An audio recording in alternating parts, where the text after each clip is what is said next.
Hello dear students, welcome back to our channel all about NCERT. I hope that you all are fine and doing well in your studies as well. तो dear student, जैसे कि आप लोग जानते ही हैं कि already हम लोग जो हमारा चैप्टर था socialism in Europe and Russian revolution, ये चैप्टर हम थोड़ा आधा कर चुके थे। आज हमें स्टार्ट करना था सोशलिज्म इन रशिया। ठीक है डियर स्टूडेंट, तो अभी तक जो भी चीज़ हमने पढ़ी मैं क्विक रिवाइज आपको उसका दे देती हूँ। सबसे पहले तो डियर स्टूडेंट, जब फ्रेंच रिवॉल्यूशन आया तो जो यूरोप में पूरे लोग थे उनके मन में एक जिज्ञासा, मतलब एक चीज़ उनके मन में आ गई थी कि अगर हम चाहें तो हम चेंज ला सकते हैं। ठीक है, ये चीज़ उनके मन में आ गई थी फ्रेंच रिवॉल्यूशन से, कि फ्रेंच रिवॉल्यूशन में जैसे लोगों ने अपोज करा और वहाँ पे जो है डेमोक्रेसी आई, उसी तरह फ्रेंच रिवॉल्यूशन के आइडिया से ही अब उनके मन में ये चीज़ तो क्लियर हो गई थी कि अगर हम चाहें तो हम चेंज ला सकते हैं। ठीक है, तो इसके लिए यूरोप के जो लोग थे उनके मन में एक चीज़ बैठ गई थी कि भाई चेंज तो अब लाना ही है। ठीक है, उसके बाद फिर यूरोप में अगर हम लोग लोगों की बात करें तो 3 टाइप के लोग देखे जाते थे। एक तो थे आपके लिबरल्स, एक थे रेडिकल्स और एक थे कंजर्वेटिव्स। ठीक है, लिबरल्स जिसमें वो लोग थे जो कि चाहते थे कि एक ऐसा नेशन बने जहाँ पे सारे ही रिलीजन टॉलरेट किए जाए। वो लोग ये भी चाहते थे कि क्या कहते हैं, वोटिंग राइट्स आए और एक पार्लियामेंट्री गवर्नमेंट बने, जुडिशरी इंडिपेंडेंट हो। ये सही कुछ चीज़ें थी जो लिबरल्स चाहते थे। ठीक है, अब लेकिन लिबरल्स डेमोक्रेट्स नहीं थे। इसलिए नहीं थे बिकॉज लिबरल्स जो है सिर्फ चाहते थे कि सिर्फ और सिर्फ मैन जिनके पास प्रॉपर्टी है सिर्फ वही वोट करेंगे। वो लोग वुमेंस को वोटिंग राइट देने में उनकी कोई वो नहीं थी इच्छा। ठीक है, उसके बाद फिर डिस्टन आते हैं रेडिकल्स में। रेडिकल्स डिस्टन वो लोग थे जो क्या कहते हैं, एक नेशन चाहते थे जहाँ सबको वोटिंग राइट्स मिले और वो वुमेन्स सफ्रेगेट मूवमेंट को भी सपोर्ट करते थे। ठीक है, उसके बाद फिर डिस्टन जो रेडिकल्स थे उनका मानना ये था कि जो सारी पावर है, सारी प्रॉपर्टी जो है वो एक ही के हाथ में कॉन्सेंट्रेटेड नहीं रहनी चाहिए। वो जो है क्या कहते हैं, आप प्राइवेट प्रॉपर्टीज़ रखो। वो प्राइवेट प्रॉपर्टी के अगेंस्ट नहीं थे, लेकिन वो चाहते थे कि प्राइवेट प्रॉपर्टी सिर्फ एक ही के हाथ में कॉन्सेंट्रेटेड ना हो। उसके बाद आते हैं कंजर्वेटिव्स। अब देखो रिएक्शन, जो कंजर्वेटिव्स होते हैं ना, ये जो है ज़्यादातर किंग वाली फैमिली से रिलेट करते थे, है ना। तो भाई ये लोग तो चाहेंगे कि चेंज ना आए क्योंकि इनके पास ही रहेगी पावर, है ना। लेकिन अब फ्रेंच रिवॉल्यूशन आ गया था और लोगों के मन में ये चीज़ बैठ गई थी कि भाई अगर हम चाहें तो हम चेंज ला सकते हैं। इसलिए क्या कहते हैं, कंजर्वेटिव्स ने भी अपना माइंड ओपन कर लिया और इन्होंने भी सोच लिया था कि भाई अब तो चेंज जो है आके ही रहेगा।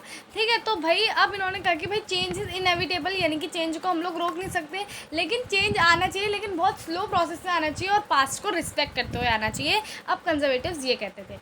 अब अगर हम लोग बात करें यूरोप की इंडस्ट्रीज़ के बारे में, तो यूरोप में जो इंडस्ट्री थी उसकी हालत बहुत अच्छी नहीं थी। हाउसिंग और सैनिटेशन कंडीशंस अच्छी नहीं थी और क्या कहते हैं, इंडस्ट्रीज़ में जो है लॉन्ग वर्किंग आवर्स होते थे। मैन और जो छोटे छोटे बच्चे थे, वुमेन, ये सारे वर्क करते थे, है ना। उसके बाद फिर जो इंडस्ट्रीज़ में हमने ये चीज़ भी पढ़ी थी कि क्या कहते हैं, इंडस्ट्री में जो है लोगों की हालत ख़राब है, मतलब अच्छी तरह वो नहीं है, मतलब वहाँ पे वर्किंग आवर्स ज़्यादा हैं, तो लोग कहीं ना कहीं परेशान रहते थे इंडस्ट्रियल सोसाइटी से भी। ठीक है, कहाँ पर, यूरोप की साइड। ठीक है, और क्या कहते हैं, बहुत सारे डिस्टिंक्शंस भी थे मेन वुमेन इन सब चीज़ों में। ठीक है, तो कहीं ना कहीं लिबरल्स रेडिकल्स तो ये समझ गए थे कि भाई जो हमारा प्रोड्यूस आ रहा है इंडस्ट्री में वो आ रहा है इन वर्कर्स की वजह से, तो वर्कर्स को रिस्पेक्ट करना चाहिए और वर्कर्स के लिए आवर्स कम करनी चाहिए, जो वो चाहते हैं वो हमें करना चाहिए। बट ये चीज़ सब लोग थोड़ा ना करेंगे, है ना, तो सब लोग नहीं कर रहे थे, तो इसलिए बहुत सारे आइडियाज़ आए, बहुत सारे नेशनलिस्ट है, ये सारी चीज़ें हुई। उसके बाद फिर ये सोशलिज्म का आइडिया आया। सोशलिज्म का आइडिया ये कहता था कि भाई जो प्रॉपर्टी है वो सोशली कंट्रोल की जानी चाहिए सारे लोगों से, कंट्री के। एक ही प्राइवेट प्रॉपर्टीज़ के सोशलिस्ट जो थे बिल्कुल अगेंस्ट थे। वो लोग नहीं चाहते थे कि प्राइवेट प्रॉपर्टीज़ नाम की कोई चीज़ है, बिकॉज वो लोग का ये मानना था कि प्राइवेट प्रॉपर्टी ही सारी जो भी सोसाइटी में सारी दिक्कतें होती हैं उनकी जो मेन कारण होता है वो प्राइवेट प्रॉपर्टीज़ होती हैं। ये सोशलिस्ट का मानना था। ठीक है, और फिर धीरे धीरे सोशलिज्म कैसे लाया जाए, क्या क्या चीज़ करें, कैसे हम लोग वो प्रॉपर्टी जो है सोशली कंट्रोल करें, उसके लिए बहुत सारे एक्सपेरिमेंट किए गए। रॉबर्ट ओवन, इन्होंने न्यू हार्मनी नाम की एक कोऑपरेटिव बनाई इंडियाना यूएसए में। उसके बाद फिर डी स्टूडेंट लुइस ब्लैंक भी उसमें आए। लुइस ब्लैंक ने कहा कि सिर्फ कोऑपरेटिव ही ज़रूरी नहीं है, आपको गवर्नमेंट कोऑपरेटिव्स ऐसे करके उन्होंने कहा। उसके बाद फिर डी स्टूडेंट उसके बाद आए कार्ल मार्क्स, जो बहुत इंपॉर्टेंट इंसान है ये पूरे चैप्टर ये, तो इन्होंने एक मेथड सुझाव किया कि भाई हमें जो है अगर करना ही है कुछ, तो हमें जो कैपिटलिस्ट के आगे जो प्रॉफिट एक्यूमुलेट हो रहा है उसको हटाना पड़ेगा। जब तक हम वो नहीं हटाएंगे तब तक आप वर्कर्स की कंडीशन इंप्रूव नहीं कर सकते, है ना। तो बहुत सारे मेथड आते गए और इस तरह आगे आपका चैप्टर बढ़ता गया। उसके बाद फिर हमारे प्रीवियस सेशन में जब मैंने रशियन रिवॉल्यूशन स्टार्ट किया था, मैंने आपको बताया था कि किस तरह रशियन का एम्पायर था 1914 में। तजान निकोलस सेकंड ये रूल कर रहे थे वहाँ, और हमने ये भी पढ़ा था कि जो रशिया का एम्पायर था उसमें जो है रिलीजन कौन कौन से फॉलो होते थे। आपका क्या फॉलो होता था, रशियन ऑर्थोडॉक्स क्रिश्चियनिटी, जो ग्रीक ऑर्थोडॉक्स चर्च से निकल के आया था। और लेकिन ऐसा नहीं था कि रशिया में सिर्फ यही रिलीजन है, और लोग भी थे, मुस्लिम थे, बुद्धिस्ट थे, ये सारे लोग थे वहाँ। और फिर हमने ये भी पढ़ा था डी स्टूडेंट की इकोनॉमी और सोसाइटी कैसी थी रशिया की। अब देखो डी स्टूडेंट, हमने ये पढ़ा था कि 85% जो लोग थे रशिया में वो अपना आमदनी जो है एग्रीकल्चरिस्ट होकर चलाते थे, ठीक है। और कहीं ना कहीं जो है हमने ये भी पढ़ा था कि जो रशिया में लोग थे, रशिया में जो है इंडस्ट्री में बहुत सारे डिस्टिंक्शंस थे। मेन और वुमेन को लेके डिस्टिंक्शंस थे, मेटल वर्कर और अदर वर्कर्स को लेके डिस्टिंक्शंस थे। और आपका एक और था कि कोई वर्कर जो है विलेजेस से ज़्यादा कनेक्टेड है, कोई वर्कर सिटीज़ में सेटल हो गया है। ये सारी चीज़ें जो थी डिस्टिंक्शंस थी। इसके बेसिस में आपके वर्कर्स डिवाइड होते थे। इसी तरह डिस्टिंक्शन जो रशिया के पीजेंट थे वो सारे देशों के पीजेंट से अलग थे बिल्कुल, क्योंकि भाई ये लोग नोबल्स को रिस्पेक्ट नहीं करते थे, ये लोग चर्च को रिस्पेक्ट करते थे, ये लोग रिलीजियस भी बहुत थे, लेकिन नोबल्स को रिस्पेक्ट नहीं करते थे। ये लोग हमेशा से चाहते थे कि भाई नोबल्स को जो आप लैंड दे रहे हो वो हमें दे दो, है ना। इसलिए जब नोबल्स इनसे रेंट मांगने आते थे तो ये रेंट भी नहीं देते थे, और कभी कभी एक्सट्रीम सिचुएशन में नोबल्स का मर्डर भी कर देते थे। तो जब ये वाली सारी चीज़ें बहुत ज़्यादा इंक्रीज़ हो गई 1900 टू 1905 के समय में, तो फिर जो है कहीं ना कहीं क्या हुआ, कुछ स्ट्रिक्ट कदम उठाने लगे लोग, और वो कदम हम लोग पढ़ेंगे, ठीक है। उसके फिर रशियन पीजेंट जो थे बहुत डिफरेंट है, ये तो हमने आपको बता ही दिया था। और वो एक और चीज़ करते थे, वो अपना लैंड पूरा अच्छी तरह से मिला के फैमिली की नीड के हिसाब से डिवाइड करते थे। यानी कि अगर तीन लोगों की फैमिली है तो उनको थोड़ा कम लैंड मिलेगा 6 लोगों की फैमिली से, है ना। तो ऐसे करके ये डिवाइड कर देते हैं लैंड, ठीक है। तो आई होप ये समझ में आ गया होगा। अब हम लोग आज की सेशन स्टार्ट करते हैं जो है सोशलिज्म इन रशिया, ठीक है। All political parties were illegal in Russia before 1914। अब देखो डियर स्टूडेंट, 1914 से पहले जो सारी पॉलिटिकल पार्टीज़ थी रशिया में वो सब इलीगल थी, यानी कि आप पॉलिटिकल पार्टी रशिया में नहीं बना सकते थे। The Russian social democratic workers party was founded in 1898 by socialist who respected Marx idea. अब Russian social democratic workers party, भाई इतना लंबा नाम आप कैसे याद करोगे, ठीक है। तो आप नॉर्मल याद कर लो, ये रशियन सोशल डेमोक्रेटिक वर्कर्स, बस, ठीक है, RSDW पार्टी, ठीक है। तो RSDW पार्टी यानी कि Russian social democratic workers party जो है फाउंड की गई 1898 में। कौन से वर्कर्स के द्वारा, वो वर्कर्स जो कि मार्क्स आइडियाज यानी कि कार्ल मार्क्स के आइडियाज से बहुत ही ज़्यादा प्रभावित थे, ठीक है। However, because government policing, it had to operate as an illegal organization। क्योंकि भाई गवर्नमेंट की पॉलिसी उस समय क्या थी कि 1914 से पहले तक कोई पॉलिटिकल पार्टी जो है नहीं आ सकती है ना, मतलब पॉलिटिकल पार्टी उस समय बैन थी, इलीगल थी, तो इलीगल ऑर्गेनाइजेशन को बोल दिया गया था। It set up a newspaper, mobilize worker and organize strikes। तो भाई ये पार्टी काम क्या करती थी, ये बेसिकली क्या करती थी, इन्होंने न्यूज़पेपर एक सेटअप करा था, और ये जो है वर्कर्स को मोबिलाइज करती थी और जो है स्ट्राइक्स को ऑर्गेनाइज करती थी। स्ट्राइक्स यानी कि डी स्टूडेंट जैसे हम लोग करते हैं ना, मतलब नारे आ रहे या फिर काम बंद कर देना, टू स्टॉप वर्क, ये सारी चीज़ों को हम स्ट्राइक्स कहते हैं, ठीक है। Some Russian socialist felt that Russian peasant custom of dividing land periodically made them natural socialist. तो बहुत सारे जो रशियन सोशलिस्ट है, डी स्टूडेंट, सोशलिस्ट कौन होते हैं, सोशलिस्ट वो लोग होते हैं डी स्टूडेंट जो लोग सोशलिज्म के आइडिया को सपोर्ट करते हैं। और सोशलिज्म जैसे कि मैंने आपको बता दिया था कि सोशलिज्म क्या था, सोशलिज्म एक ऐसी आइडियोलॉजी थी जिसमें जो है यूरोप के, रशिया के जो लोग थे वो चाहते थे कि भाई जो लैंड है वो प्राइवेट प्रॉपर्टी ओन कर रहे हैं सब लोग, उसके बजाय जो है पूरी सोसाइटी एज अ होल एक लैंड को जो है ओन करें, ठीक है।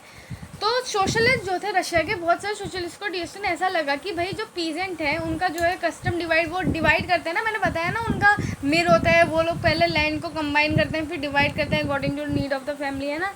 तो उनको नेचुरल सोशलिस्ट बनाते हैं। ये सारी जो चीज़ें वो करते हैं ये उनको नेचुरल सोशलिस्ट बनाते हैं, ठीक है। So peasant not workers should be the main force of revolution. तो उन सोशलिस्ट को ऐसा लगा डियर स्टूडेंट कि पीजेंट नहीं, जो वर्कर्स हैं उनको जो है मेन फोर्स होना चाहिए रिवॉल्यूशन का, क्योंकि पीजेंट तो नेचुरली जो है बन ही रहे हैं, रिवॉल्यूशन नेचुरली जो है सोशलिस्ट बन ही रहे हैं, लेकिन जो वर्कर्स हैं वो रह जा रहे हैं। तो ये जो सोशलिस्ट थे रशियन के, इनको ऐसा लगा कि पीजेंट नहीं, जो वर्कर हैं उनको जो है मेन फोर्स होना चाहिए रिवॉल्यूशन का। And Russia could become socialist more quickly than other countries. और रशिया जो है अगर ऐसा होगा तो रशिया ज़्यादा जल्दी सोशलिस्ट कंट्री बन जाएगा और कंट्रीज से मुकाबले, ठीक है। Socialist were active in countryside through late 19th century, through the late 19th century. अब देखो जो सोशलिस्ट थे डियर वो बहुत ज़्यादा एक्टिव थे कंट्री साइड में, कहाँ, लेट 19th सेंचुरी के समय, यानी कि 19th सेंचुरी की यहाँ पे बात की गई है। They form socialist revolutionary party. अभी हमने क्या पढ़ा था, हमने पढ़ा था Russian social democratic workers party के बारे में, जो 1898 में आई थी। अब एक नई पार्टी आ रही है आपकी, वो पार्टी का नाम है dear socialist revolutionary party, socialist revolutionary party, ठीक है, एसआर पार्टी यानी कि सोशलिस्ट रिवॉल्यूशनरी पार्टी 1900 में आई। The party struggled for peasant rights and demanded the land belonging to nobles to be transferred to peasants. अब इस वाली पार्टी ने क्या किया डियर, इस पार्टी ने कहा कि जो लैंड नोबल्स के पास है वो लैंड को आपको जो है पीजेंट को देना पड़ेगा। ये लोग जो है हमेशा से पीजेंट की जो डिमांड होती थी वो रखते थे हमेशा, ठीक है। ये वाली जो पार्टी थी आपकी सोशल रिवॉल्यूशनरी पार्टी, ठीक है। तो इन्होंने कहा कि भाई जो नोबल्स का लैंड है वो पीजेंट को ट्रांसफ़र किया जाए। Social Democrats disagreed with socialist revolutionary about peasants. अब सोशल डेमोक्रेट्स क्यों डिसएग्री हुए भाई, क्योंकि सोशल डेमोक्रेट्स जो थे ना डियर स्टूडेंट, वो लोग क्या, उनका मानना ये था कि भाई पीजेंट में जो डिवाइडिंग कल्चर है इसकी वजह से तो पीजेंट नेचुरल सोशलिस्ट बन ही रहे, तो पीजेंट को रखो साइड। और पीजेंट में इतना ज़्यादा डियर स्टूडेंट डिवीजन था, कोई पीजेंट रिच थे, कोई पुअर थे, है ना, तो इसकी वजह से जो है पीजेंट में एकता कभी नहीं आ पाती, लेकिन वर्कर्स तो सारे सेम थे, इससे वर्कर्स में एकता आपकी आ जाती। तो इसलिए सोशल डेमोक्रेटिक पार्टी जो थी, ये पार्टी जो थी बिल्कुल डिसएग्री करती है इस चीज़ को, क्योंकि ये भाई वर्कर्स के लिए चाह रही थी ना कि वर्कर्स को आगे आना चाहिए, अगर वर्कर आगे आएंगे तो रशिया ज़्यादा जल्दी सोशलिस्ट कंट्री बनेगी। लेकिन जो सोशल रिवॉल्यूशनरी पार्टी थी ये क्या चाहते थे, ये चाहते थे कि पीजेंट के राइट्स और डिमांड के बारे में ये लोग बात करते थे, है ना।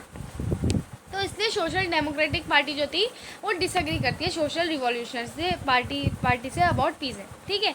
लेनिन, अब लेनिन कौन होता है, ये लेनिन होता है व्लादिमीर लेनिन। अब व्लादिमीर लेनिन के बारे में आप आगे भी बहुत पढ़ोगे, ठीक है।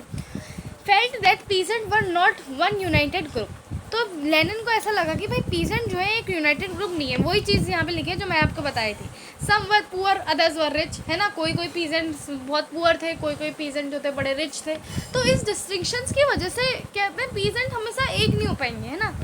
सम work as labourers while other work capitalist who employed workers, ठीक है।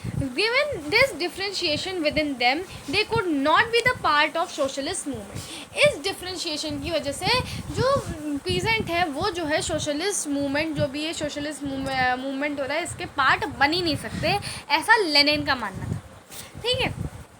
और लेनिन कौन सी टीम का था, लेनिन था आपका सोशल डेमोक्रेटिक पार्टी का, ठीक है, रशियन सोशल डेमोक्रेटिक पार्टी, ठीक है, डेमोक्रेटिक वर्कर पार्टी, ठीक है, इसका था।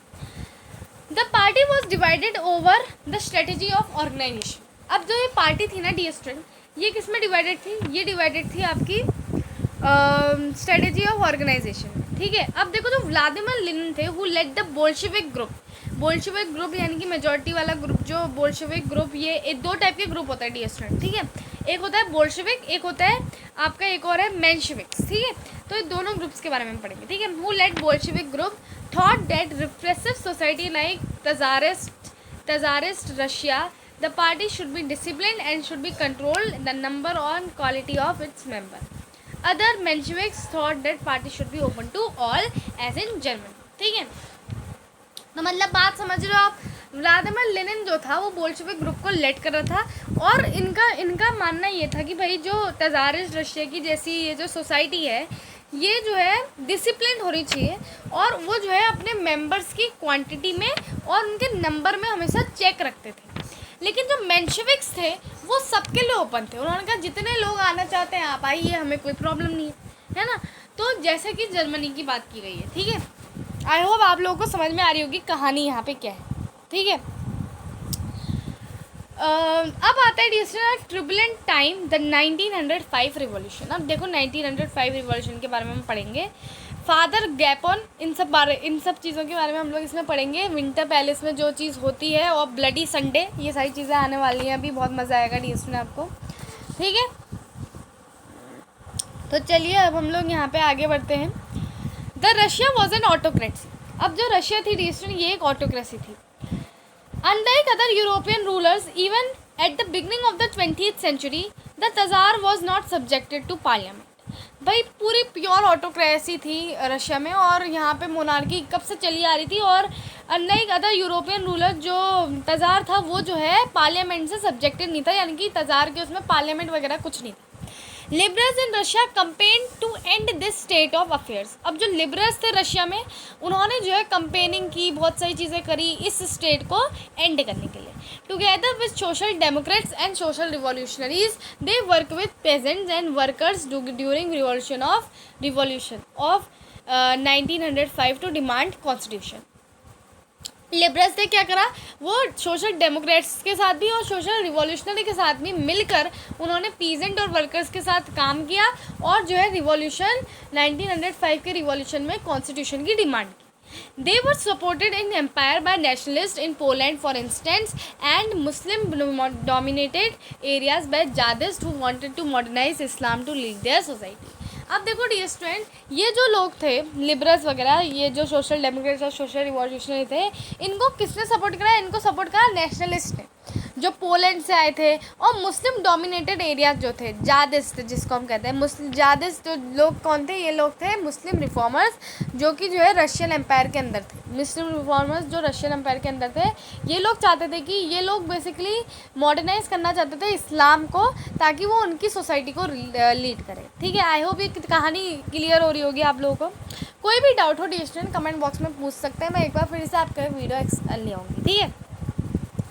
द ईयर 1904, आप इसको चैप्टर की तरह मत पढ़ो। मैंने जब इंट्रोडक्शन सेशन जब मैं लाई थी, तो मैंने आपको बताया था don't read it as a chapter, don't read it as a chapter, ठीक है। इसको चैप्टर की तरह रीड मत करो, इसको कहानी की तरह रीड करो।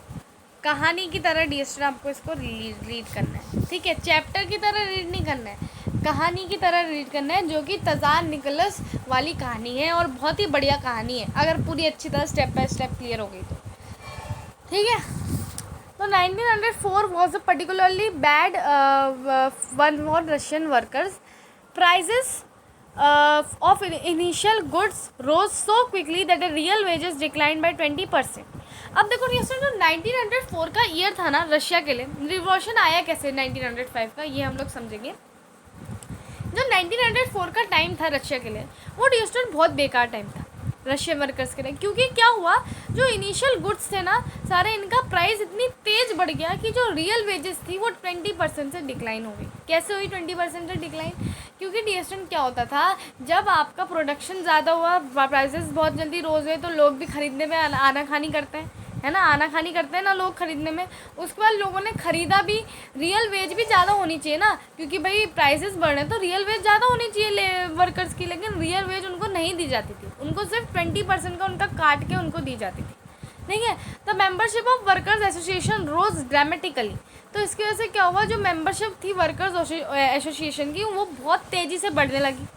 जब 4 वर्कर्स को, जो कि असेंबली में थे रशियन वर्कर्स की, उनको जो है निकाल दिया गया, ठीक है। ये बहुत इंपॉर्टेंट चीज़ है डिस्टेंट, कैसे 4 वर्करों को निकाला, तो उसने लीड करा 1905 के रिवॉल्यूशन को, ठीक है।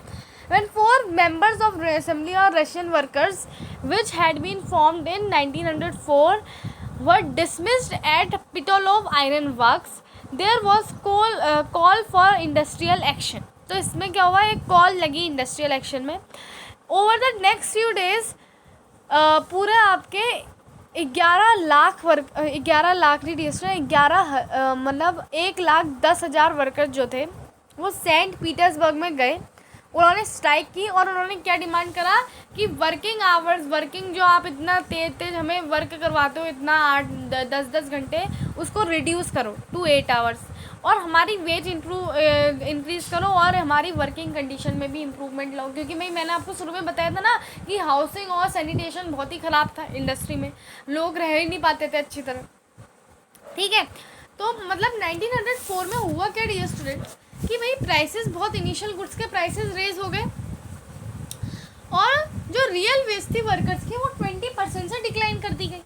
तो जब 20% से डिक्लाइन कर दी गई तो मेंबरशिप जो थी वर्कर एसोसिएशन की वो बहुत ज़्यादा तेज़ी से ऊपर बढ़ी, और जो 4 वर्कर्स जो कि काम करते थे, ठीक है, 4 मेंबर्स जो थे असेंबली के रशियन वर्कर्स की, उन जो फॉर्म हुई थी 1904 में, जब निकाल दिए गए थे पिटिलोव आयरन वर्क्स थे, तो वहाँ पे एक कॉल लगी गई इंडस्ट्रियल एक्शन, तो it was call for industrial action. और नेक्स्ट फ्यू डेज़ में कम से कम 1,10,000 वर्कर जो थे वो सेंट पीटर्सबर्ग में गए, उन्होंने स्ट्राइक करी, और उन्होंने क्या कहा, डिमांड करा, उन्होंने कहा कि भाई हमें वर्किंग आवर्स हमारी कम करो, 8 आवर्स कर दो, हमारा वेजेस जो है इंक्रीज़ करो, और हमारी जो है कहीं ना कहीं इम्प्रूवमेंट करो हमारी वर्किंग कंडीशन। तो ये सारी डिमांड उन्होंने करी। ठीक है, अब आगे बढ़ते हैं। ओके, सो देन आगे हम लोगों ने देखा यहाँ पे कि when the procession of workers led by Father Gapon. अब जब फादर गैपॉन आए ना फील्ड में, जब फादर गैपॉन मैदान में आए, तो जब जो वर्कर्स का प्रोसेशन आया कि वर्कर्स स्ट्राइक्स कर रहे थे, तो फादर गैपॉन ने जब उन्हें लीड करा, रीच द विंटर पैलेस, ये विंटर पैलेस में गए। It was attacked by police and Cossacks. Cossacks कौन होते हैं dear student? Cossacks dear student जैसे आपने देखा होगा ना पुलिस होती है, वैसे ही डियर स्टूडेंट आपके कॉसैक्स भी थे। ठीक है, कॉसैक्स डियर स्टूडेंट कहीं ना कहीं आप समझ सकते हो सीक्रेट पुलिस टाइप की थी। ठीक है, तो कॉसैक्स इन सब ने उनको अटैक करा बहुत ज़्यादा। ठीक है, कॉसैक्स और पुलिस द्वारा ये अटैक करे गए वर्कर्स जो कि स्ट्राइक कर रहे थे, और कम से कम मतलब ज़्यादा से ज़्यादा कम से कम डियर स्टूडेंट 100 वर्कर्स जो थे मार दिए गए थे, और 300 वर्कर्स डियर स्टूडेंट आपके उनको चोट लग गई थी, वो वुंडेड थे।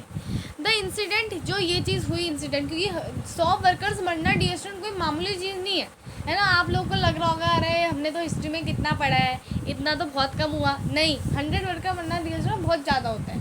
100 वर्कर मरे, 300 आपके घायल थे। और ये जो इंसिडेंट था डियर स्टूडेंट्स, इसको बोला गया ब्लडी संडे। ठीक है, ब्लडी संडे, ब्लडी संडे का अगर सिनेरियो देखा जाए डियर स्टूडेंट, ब्लडी संडे में हुआ क्या, 1904 के समय में क्या हुआ था। 1904 के समय में वर्कर्स के लिए बहुत बेकार समय था। प्राइसेस जो थे इनिशियल गुड के वो बहुत जल्दी रेस करे, लेकिन जो रियल वेजेस से 20% से कट ऑफ करके उनके पास पैसा आया। उसके बाद फिर डीएसटीएम वर्कर्स को बहुत गुस्सा आया, और जब 4 मेंबर्स जो थे रशियन वर्कर जो आपकी असेंबली थी जो 1904 में फॉर्म हुई थी, पिटिलोव आयरन वर्क से निकाले गए, तो फिर भाई कॉल इंडस्ट्रियल एक्शन की तरफ आया, और अगले कुछ दिनों में 1,10,000 वर्कर्स जो है इकट्ठा हुए सेंट पीटर्सबर्ग में। उन्होंने स्ट्राइक्स की, उन्होंने डिमांडें की भाई हमारी वर्किंग रिडक्शन करो, 8 आवर्स कर दो, हमारी इम्प्रूवमेंट करो वर्किंग कंडीशन में, और हमारी इंक्रीज़ करो वेजेस। और उसके बाद फिर जब ये सारी चीज़ें नहीं हुई तो इन्होंने और स्ट्राइक्स करी, और जब फादर गैपॉन ने इनको लीड करा, ये लोग विंटर पैलेस के पास गए। विंटर पैलेस के पास जब डीएसटीएम ये लोग गए तो भाई पुलिस और कैशॉक्स ने इन पर अटैक्स वगैरह किया, बहुत सारे अटैक्स वगैरह हुए, 100 लोग मर गए, 300 वो घायल हो गए। और ये जो पूरा इंसिडेंट था ये था आपका ब्लडी संडे। आ रही है ना भूतिया कहानी की फीलिंग, तो डीएसटीएम बहुत मज़ा आएगा इसमें अगर आप पढ़ते रहोगे। ठीक है, चलिए अब आगे बढ़ते हैं हम लोग। यहाँ पे started a series of events that became known as 1905 revolution. और ये ब्लडी संडे से ही बहुत सारे सीरीज ऑफ इवेंट्स स्टार्ट हुए जो कि क्या कहलाने लगे 1905 revolution. Strikes took place all over the country and universities close down when students bodies staged walkouts complaining about lack of civil liberties. Lawyers, doctors, engineers, middle class workers established a union and demanded constituent assembly during 1905 revolution. मतलब हुआ क्या dear student 1905 strikes पूरे all over countries में strike होने लग गई, universities shut down हो गई थी, स्टूडेंट्स भी बाहर आ गए थे और बहुत सारे लोग कंप्लेन कर रहे थे सिविल लिबर्टीज़ के बारे में। लॉयर्स, डॉक्टर्स, इंजीनियर्स सब के सब मारे गए थे, कोई भी नहीं बचा था, ठीक है। Middle class workers established a union, और मिडिल क्लास जो वर्कर्स थे इन्होंने यूनियन भी स्टेब्लिश करी, ठीक है, और डिमांड क्या करी, कॉन्स्टिट्यूएंट असेंबली की डिमांड करी। अब आते हैं यहाँ पे, During 1905 revolution, the Tazar allowed the creation of an elective consultative parliament और डूमा। अब देखो ये ब्लडी संडे का ये जो इंसिडेंट था ना, इसके बाद तज़ार को कहीं ना कहीं बहुत दबाव में आके इसको एक कंसल्टेटिव पार्लियामेंट बनाना पड़ा, जिसको हम लोग डूमा कहते हैं। For belief, while during the revolution there was exited a large number of trade unions and factory committees made up of factory workers, ठीक है। तो अब जो ड्यूरिंग द रिवॉल्यूशन बहुत सारी जो large number of trade unions थी और फैक्ट्री कमिटीज़ थी, जो फैक्ट्री वर्कर जो है जिसके अंदर काम करते थे, ठीक है। After 1905 most committees and unions worked unofficially since they were declared illegal. बहुत मतलब 1905 के बाद देशों में ज़्यादातर फैक्ट्री इंडस्ट्रीज थी ये सारी इलीगली वर्क करने लगी, क्योंकि मतलब ये अनऑफिशियली वर्क करने लगी क्योंकि इनको इलीगल घोषित कर दिया गया था, ठीक है। अब नेक्स्ट हम लोग आते हैं, severe restrictions were placed on political activity, the tsar dismissed the first Duma within 75 days. क्यों करा डिसमिस, क्योंकि भाई ये जो डूमा था यहाँ पे सारी जो चीज़ें बोली जा रही थी वो तज़ार के अगेंस्ट बोली जा रही थी, और तज़ार अपने अगेंस्ट तो कोई चीज़ सुन नहीं सकता है ना। And re elected second Duma with in 3 month, और 3 मंथ्स के अंदर उसने सेकेंड डूमा बना दिया। He did not want any questioning of his authority और any reduction of his power. He changed voting law and packed the third Duma, और फिर उसने सेकेंड डूमा भी हटा के थर्ड डूमा वो लाया, जिसमें उसने कंजर्वेटिव वाले पॉलिटिशियंस को रखा। कंजर्वेटिव तो भाई अब तो हो गया भाई, अपने ही दोस्त आ गए, क्योंकि भाई कंजर्वेटिव तो राजा महाराजा ये नोबल्स वगैरह को रिलेट करते थे, है ना, और ये लोग तो किंग के बारे में इतना कुछ बोलेंगे नहीं। Liberals and revolutionaries were kept out, और लिबरल्स और रिवोल्यूशनरीज जो थे इन सबको बाहर निकाल दिया गया था, ठीक है। तो आज के लिए डियर स्टूडेंट हम लोग सिर्फ इतनी कहानी समझेंगे। अगली कहानी आएगी the first world war and Russian empire. ये भी बहुत इंटरेस्टिंग चीज़ है, ये भी हम लोग पढ़ेंगे डियर स्टूडेंट, बहुत मज़ा आएगा। तो मैं वही चीज़ डियर स्टूडेंट आप लोग को समझाने की कोशिश करूँगी कि जब आप हिस्ट्री पढ़ते हो आप लोग इसको बोरिंग सब्जेक्ट से पढ़ते हो, आप लोग समझते हो यार डेट्स याद करनी पड़ेगी, ये करना पड़ेगा। अरे कहानी के तौर पर पढ़ो हिस्ट्री को, मैं हमेशा यही बोलती हूँ, कहानी के तौर पे अगर आप हिस्ट्री पढ़ना सीख गए तो डियर स्टूडेंट आपको हिस्ट्री में अच्छे मार्क्स लाने से कोई नहीं रोक सकता, ठीक है। So thank you so much dear students for watching the video.